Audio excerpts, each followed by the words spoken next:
Commander Jake Morrison had seen many strange things during his tenure at the Galactic Exchange Station, but nothing prepared him for the day a Vryn diplomatic shuttle docked unannounced, and outstepped what could only be described as living starlight wrapped in silk. "Commander Morrison?" The voice was melodic, carrying harmonics that seemed to resonate in his chest. "I have come to honor our agreement." Jake squinted at the tall, elegant figure before him. The Vryn woman stood nearly 7 feet tall, her crystalline skin shifting through colors like an aurora. Her large, luminous eyes, violet fading to silver, fixed on him with an intensity that made him uncomfortable. "I'm sorry, have we met?" Jake asked, scanning his memory for any diplomatic encounters he might have forgotten. The woman's expression softened, something like amusement dancing across her features. 15 cycles ago, Commander. I was much smaller then." The pieces clicked together with the force of a plasma cannon. Jake's mouth fell open. "Lyria? You remember?" Her smile revealed the same joy he'd seen on a child's face over a decade ago, when a tiny Vryn girl had clung to his leg during the great evacuation of Vryn Prime. 15 years earlier, Jake had been a young lieutenant assigned to humanitarian relief when the Vryn homeworld faced ecological collapse. The mission was chaos. Millions of refugees, failing infrastructure, and a ticking clock before the planet's atmosphere became toxic. He'd found Lyria in the ruins of what had been a school, no more than 4 years old by human standards, crying over the body of her caretaker. Without thinking, Jake had scooped her up and run, dodging falling debris as they made it to the last transport ship. During the 3-day journey to the nearest station, the tiny alien had barely left his side. She was curious about everything. His hair, his 5-fingered hands, the strange way humans showed emotion through facial expressions. She'd learned English with frightening speed, asking endless questions in her broken, childish way. On the last day, as they prepared to transfer her to Vryn relatives, she'd looked up at him with those enormous eyes and declared, "When I grow big like you, we get married." Jake had laughed, ruffling her crystalline hair tendrils. "Sure, kiddo. When you grow up, if you still want to marry this old soldier, you come find me." She'd nodded with absolute seriousness as only a child could. "I promise." He'd thought she would forget. Children forgot things. Even alien children. He'd been wrong.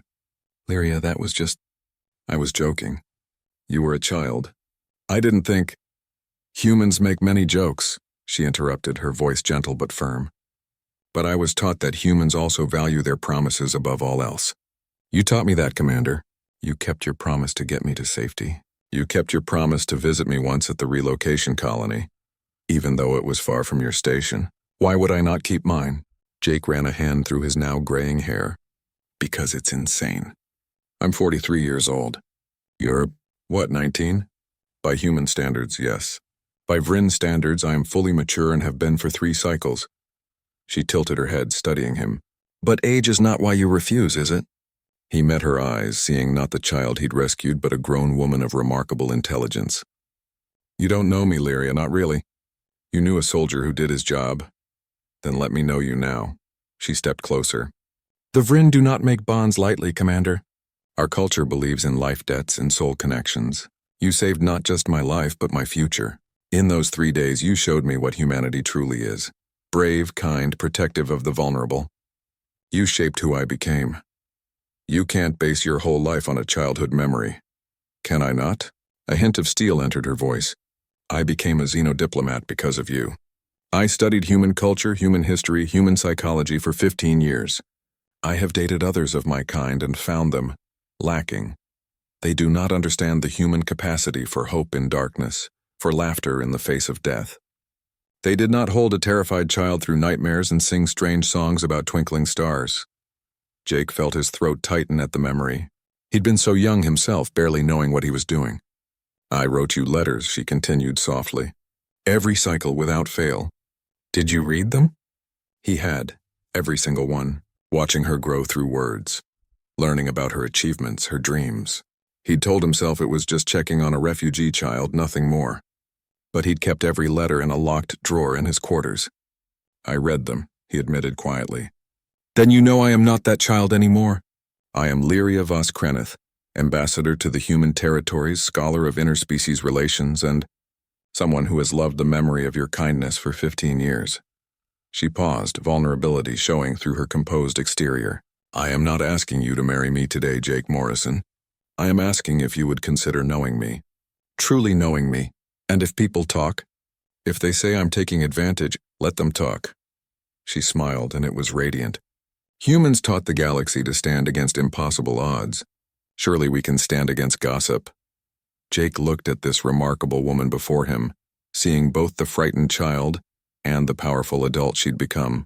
The situation was absurd, complicated, and completely unprecedented in human-alien relations, which was exactly the kind of challenge a human would accept. Okay, he said, surprising himself. Let's start with coffee. Do Vryn drink coffee? Her laugh was like crystal bells. I have been practicing for years waiting for you to ask.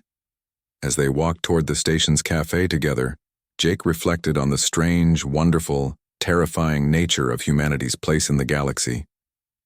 They made promises to children and jokes that became prophecies. They inspired such loyalty that an alien girl would cross the stars to keep a childhood vow. And sometimes, just sometimes, they were brave enough to let themselves be loved in return.